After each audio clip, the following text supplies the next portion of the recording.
د ژبو د قدامت په هکله، د ژبې د لرغونتیا په هکله ډېر مختلف نظریات موجود دي. یو ډېر بهترین شاخص د ژبې ګرامر دی، د ژبې جوړښت دی. پښتو هغه ژبه ده چې تقریبا د منځنۍ او زړې فارسي سره ورته والی لري. د اوسنۍ فارسي سره دومره ورته والی نه لري. د دې علت دا دی چې په پښتو کې د مذکر او مؤنث ترمنځ توپیر او تفریق کیږي، په فارسي کې نه.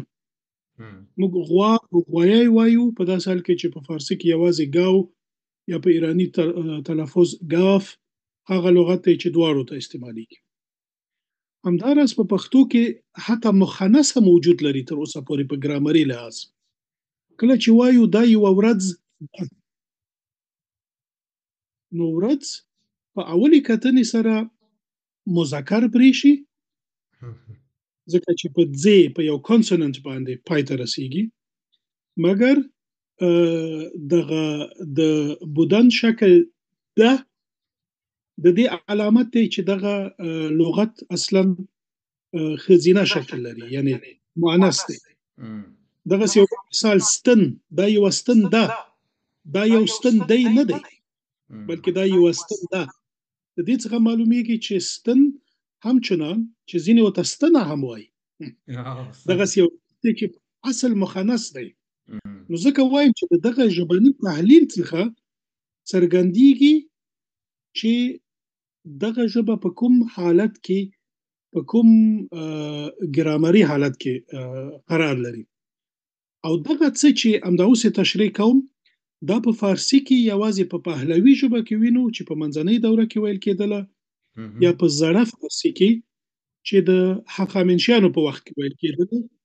چې دا کوم کال د نن څخه 3000 کاله مخکې تقریبا د فارسي ژبې تاریخ نه شروع کیږي، بلکې د اریایي اقوامو راتګ و دغې سیمې ته چې نن افغانستان، ایران او د هند شمال ورته وایو. بیا تقریبا 1500 د میلاد نه مخکې په اول ځل په میخي خط کې یو څو لیکنې لرو، او په منځنۍ دوره کې د پهلوي ژبې په رامنځته کېدو سره هغه ځینې نیمګړي کتابونه لرو چې متاسفانه تر ننه پورې 100% کې نه دي پاتې شوي، خو یو څه څرک پکې د دغې ژبې موجود دی. نو ما چې مخکې دغه د څیر او د څرک او د څیرې او د څرګند خبره کوله، نو دا همغه ریشه ده چې د یو ورتهوالي او د یو څیرې د یو قوارې دپاره استعمالیږي. یعنی موږ په اصل کې په علومو کې په همدغسې اسنادو پسې ګرځو، او بیا د ژبې د مقایسې د لارې چې فارسي د پښتو سره مقایسه کوو، پښتو د واخي سره مقایسه کوو، د دې له مخې کتلی شو وینو چې کوم لغت د چی شي سره تړلی دی. زه به یو مثال ووایم. دا موږ تاسو وایو چې کتل، خو په حال ریشه کې د گردان په حال کې وایو چې زه ګورم. نو دغه ګور د کتلو سره څه اړه لري؟ زه به لنډ ځواب درته وایم چې هیڅ. مګر د پکتیا ځینې قومونه او د خوست ځینې خلک وایي چې زه کسم. نو دغه کسم د کتلو سره هغه هم ریشه د حال ریشه ده، هغه فعل دی چې په اصل کې موجود و. او حتی د فارسي ځینې لغتونه لکه نگاه د نیکاسا څخه راوتلي دي. ای د دننه معنی لري، یعنی نگاه یو دننه کتل دي، ژور یوې موضوع ته کتل دي. نو ځکه درته وایم چې نیکاسا چې بیا وروسته نگاه په فارسي کې جوړیږي، همداراز په پښتو کې کتل او زه کسم د سترګو کسي، دا لغتونه یو د بل سره ارتباط لري، مګر په اولي کتنې سره هیڅ داسې نه معلومیږي، داسې نه څرګندیږي. د دې لپاره یو ژور تحقیق پکار دی. مثلا فارسي کې ورته ژرف وایي، په پښتو کې ورته ژور وایي، دا همغه عین لغت دی.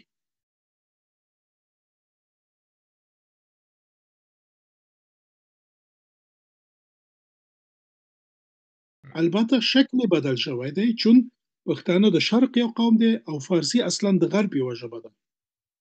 دا بیا د اسلام د سپېڅلي دین په راتګ سره د شرق په لور راغلی ده، دلته یې پراختیا موندلې ده په داسې یوه خاوره کې چې نن ورته افغانستان یا تاجکستان وایو. د تاجکستان او د افغانستان د شمال پخوانی تاریخي او اصلي ژبې د پښتو ژبې سره خپلوي لري. د هغه ژبې دي لکه په تاریخي لحاظ سوغدي، همداراز په تاریخي لحاظ هماغه ژبه چې په خوارزم کې ویل کېدله، خوارزمي ژبه، هم خوارزمي چې په ننني ازبکستان کې مروجه وه، او هم سوغدي چې په ننني تاجکستان کې ژوندۍ وه. شرقي اریایي ژبې دي لکه پښتو. زه چې د هغوی کتابونه راواخلم او د پښتو لغتونو سره مقایسه کړم، نو هماغه عین ریښې پکې موجودې دي چې په فارسي کې هیڅ شتون نه لري. یو بهترین مثال یې دی زه اغوندم، په اوسطایي ژبه کې ازم اګوندامي. نو کومه مسخره نه ده چې زه یې کومه، دا واقعا علم دی چې د پښتو ژبه هم اوسطایي ته هم سوغدي ته دومره یوه نږدې ژبه ده. او په خوارزمي ژبه کې چې په ننني ازبکستان کې مروجه وه، په هغې کې د څې توری هم شته دی چې 3 نقطې د پاسه دي په همدغه عین شکل. او موږ خوشبختانه هغه لیکنې تر نن ورځې پورې لرو چې په عربي لیکدود کې، په عربي الفبا کې د یوازنۍ ژبې په صفت د پښتو ترڅنګ خوارزمي ژبه هم دغه څې لري. نو زه خپله د یو محقق او ژورنالیست په صفت دا کوم تصادف نه بولم، دا تاریخي اتفاقات دي. او که د نن ورځې ویش ته وګورو د افغانستان په شمال کې، نو همدا اوس وینو چې په بدخشان کې دا د پښتو او فارسي خبره بیرته راپورته شوه. سیاسي کومه نه دغه بحث دا چې علت یې څه شی وو، هغه به هر څوک خپله ځان ته یو ځواب لري، یا هغه چا چې واقعا دغه صحنه مشاهده کړې ده. زه په دې باندې قضاوت نه کوم، زه فقط یو شی وایم چې بدخشان اصلي ژبې واخي، اروشوري، برتنګي، زیبکي، یزغلامي او ځینې نورې دي.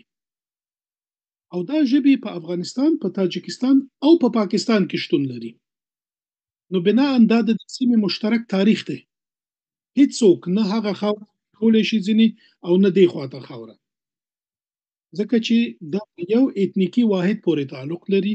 دا د شرقي اریانا اوسیدونکي دي، او د غربي یا لویدیځي اریانا اوسیدونکو د ایران په نوم او په تاریخي لحاظ د فارس په نوم یو مملکت په خپل نوم باندې جوړ کړی دی.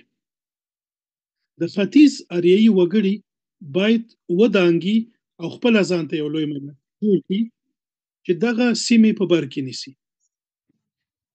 بحث یو سیاسي خبره وه د دې لپاره چې اوسنی سیاسي وضعیت، نننۍ سیاسي اوضاع هم درک کړو چې دغه خلک اوسه پورې د خود ارادیت د خپل واکمنۍ تر کچې پورې نه دي رسېدلي.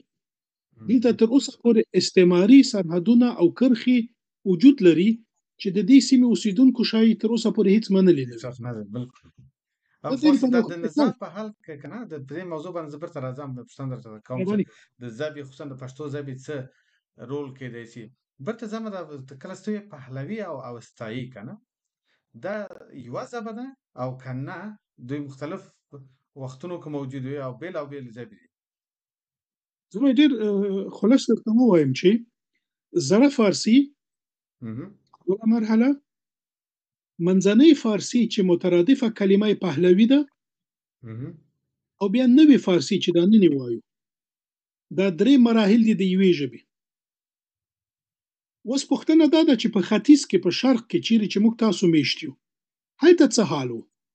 او زه د دغسې کتابونو په مرسته درته وایم چې اوله مرحله کې اوستا، نننۍ مرحله کې پښتو، نو په منځنۍ دوره کې کومه ژبه ویل کېدله؟ هغه ځواب یې لطفا تاسو پیدا کړئ، زه به یې پیدا کړم، او که نور ځوانان او فعالین وغواړي په ګډه به یې پیدا کړو.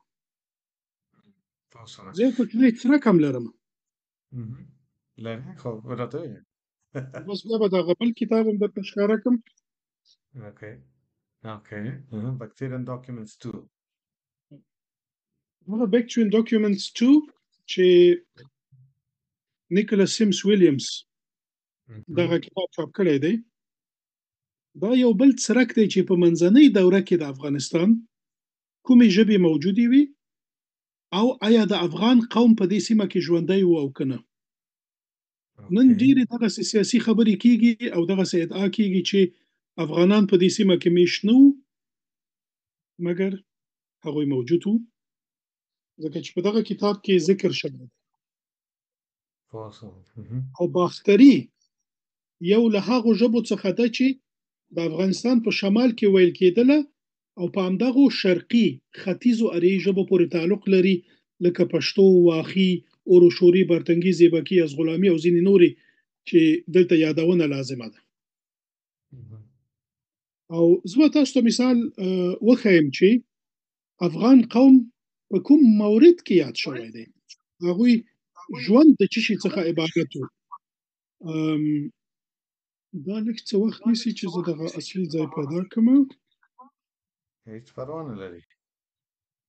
ادامه کې بس یو مثال دلته یو خط دی، یو لیک دی چې CM6 مخفف ته ټاکل شوی، دوهم خط CM9، یو XD5 او بل EH3 او په اخره کې XD1.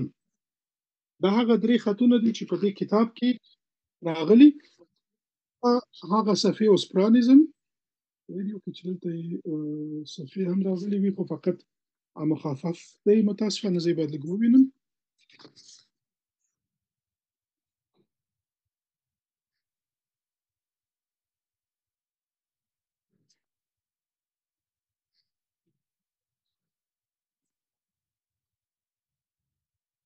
موږ وخت لرو او ویډیو هم وروسته ایډیټ کوو، نو بیا وروسته یې جوړم کوي جوړوو لکه څه.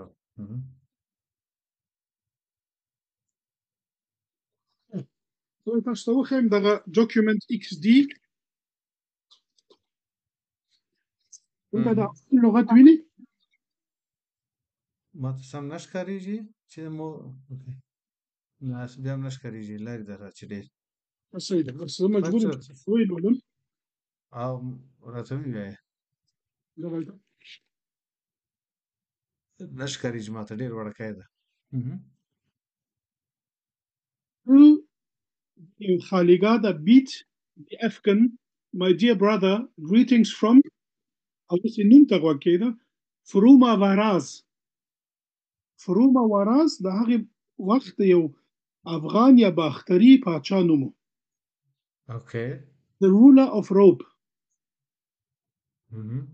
And then I would be more happy when I myself might see you healthy. Moreover, they are Warnu because of the Afghans. So you should impose a penalty on Nat Kharakan, Lord in Warnu with the Afghans. دلته د هغه وخت یو حاکم، یو واکمن، یو بل چاته خط لیږي چې د افغان لقب ورته کاروي. فلانی بیت د هغه د نامه یوه برخه ده، دی افغان یعنی افغان. یو ته سلامونه کوي، many greetings from فروما واراز. هغه نفر فروما واراز نومیږي. واکمن دی د روب. روب یو منطقه ده د افغانستان په شمال کې، بغلان ته څیرمه چې نن ورته روی وایي. واو. اوکې. او یعنی په بغلان کې په هغه وخت کې افغانان موجود وو، د نن څخه 1500 کاله مخکې. واو. او بیا وایي چې زه به ډېر خوشحاله وم که ته روغ وي، صحت در په برخه وي، او موږ دلته په وارنو کې چې یوه بله سیمه ده ستونزې درلودلې د افغانانو په خاطر. لطفا هغوی ته یوه سزا وټاکه. او بیا نوم هم اخلي، نت خرکن، چې په وارنو کې یو لارد دی، یعنی یو خان دی، یو صاحب دی د کومې منطقې. او دی افغان یعنی دی په قوم افغان دی. فقط څوک خط و چې دلته په یوناني لیکدود کې، په یوناني رسم الخط کې دا شی لیکل شوی و. خوشبختانه تر موږه راپاتې دی.